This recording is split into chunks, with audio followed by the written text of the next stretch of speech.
दुखुनांथाव खौरां गुनेश्वर मोसाहारिया केन्सार बेरामाव गोग्लैनानै दं। गुनेश्वर मोसाहारिया बिटिआर सरकार आरो आसाम सरकारनि अननाय नागिरदों देहा फाहामसालियाव थांनो थाखाय। चिरां जिल्लानि भारत-भुटान सीमा खाथिनि हादान 1 नं गौपुरी गामिनि थागिबि गुनेश्वर मोसाहारिया 1 दान जाबाय केन्सार बेरामाव गोग्लैना थानाया। गुनेश्वर मोसाहारिया फोरमायनाय बायदिब्ला गावनि गोदोनायाव फिसा मोनसे सिथर जादोंमोन। बेयो बेखौ जेबो जानाय नङा साननानै देहा फाहामसालियाव जेबो फाहामथाय लायाखैमोन। नाथाय बे फिसा सिथरानो लासैनो बारानिफ्राय बारा देरबोनो हमनानै गोदोनाखौ बुख्रांहोयो आरो बेनो केन्सार महर लायो। गुनेश्वर मोसाहारिया मोजां फाहामसालियाव नायजायोब्लानो मोजां जागौमोन। नाथाय मा खालामनो, गुनेश्वरा गोरिबलाय गुवाहाटीनि देहा फाहामसालियाव थांनो हायासै। दायो न'आवनो गोग्लैसोना थानांगौ जाबाय। बेनिखायनो गुनेश्वर मोसाहारिया बिटिआर सरकार आरो आसाम सरकारनिसिम गावनि देहानि केन्सार बेरामखौ नायजानो राङारि अनसुंथाइ मदद नागिरदों। लोगोसेनो रायजो राजानिसिमबो अनसायनाय नागिरदों। सोरबाफोर गुनेश्वर मोसाहारिनि बेरामनि थाखाय मदद होनो गोसो गुदुंफ्रा गाहायनि बेंक पासबुक नाम्बाराव अनसुंथाइखौ हरनो हागोन। एकाउन्ट नाम्बारा जाबाय 344407128333। IFSC क'डा जाहैबाय SBIN 0009142। लोगोसेनो गाहायनि जामबुं नाम्बाराव सुलाद लानो हागोन 6026630110। मा नाम? आंना गुनेश्वर मोसाहारि। मा गामि? 1 नं गोहोपुरी गामि।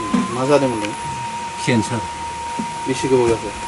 बियोथ' आं प्रथम जाजेननाया बे माने गोदोनि फिसा बेदर जानाया बेखौ आं ओरैनो सिम्पोल भाबै माबा मोनसे गोदोनि बे गुजुनाय गगा मोननायनि थाखाय ओरैनो हारसिं साइड इफेक्ट जादों नामा होननानै आं सानदोंमोन। दा बिनि गेजेराव बे 1.5 माससो थानानै उनाव नैबे गोदोनानि बेदरा देरखांबोदों आरोखि। दा देरखांबोनायाव आङो बुजिनो हायाखै बेखौ मा जादों। दा बिनि गेजेराव आङो जोंना बे सेन्ट्रेलनि प्रसार गोजोनथाव आफाया आंखौ गेजेर गेजेर खबर लाहरबाय थायो। डक्टरनाव देखायदोंना देखायाखै?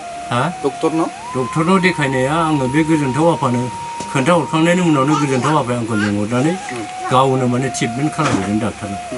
बे बङाइगाव आरायग' हस्पिटाल बे MM सुखिया। दा बेवहाय रिपर्टखौ मोनदों साननैनि गेजेराव। ओमफ्राय मोननानै केन्सार जादों होननानै रिपर्टखौ मोननायाव बे डाक्टारा बुंहरदों गुवाहाटी इन्स्टिटिउट बे बि बरुवा सरकारि केन्सार हस्पिटाल दङ, बेयाव नों थांनानै सिकित्सा खालामहैदो, थाबैनो थां, गोबाव खालामनाङा होनना बुंदों आरोखि। दा बिदि बुंनायाव आंहा माने न'खराव निरुपाय हिसाबै आङो जेबो उफाय गैयिनि थाखाय आङो डाक्टारनाव थांनो हानाय नंला, मा खालामबावनो होननानै आङो सोरबाफोर लकेल मानसिफोर फाहामनो हानाय मानसिफोर दङब्ला बेजोंनो आं नायजानोसै। जुदि बेजोंबो जाथाराबाथ' आं मा खालामनो, न'खरनि मानसि रावबो जुगदानबो खालामनो हायाब्ला आंबो न'आवबो जेबो उफाय गैखाया, आं माजों बर'नो बेखौ साननानै आङो थैनांगौबा थैथोंसै, आङो माने डाक्टारनाव थांथ'ला, आं बेखौ साननानै आं थाबाय थाथ'दों आरो न'आव फैफिननो। बेसेबांसो रां खरसा जादों? दा बे रां खरसा जानायावथ' ओरैनो गोजोनथाव आफाया गावनो आंनो बेयावनो प्रथम थांनायावनो बे गोजोनथाव आफाया आंनो माबा होखादों। केन्सारखौ गुवाहाटीयाव हस्पिटालाव थांनो थाखाय बेसेबांसो रां खरसा नांगोन? दा बेखौथ' आङो बुंनो हाया, बेखौ आं बुंनो हाया। नोंथाङा गभर्नमेन्टनो मा खावलायनो सानो? आं गभर्नमेन्टनो खावलायनो साननाया गभर्नमेन्ट हिसाबै केन्सारखौ फाहामनायनि फ्रि मोनो हिसाबै नोंथाङा मा खावलायनो सानो?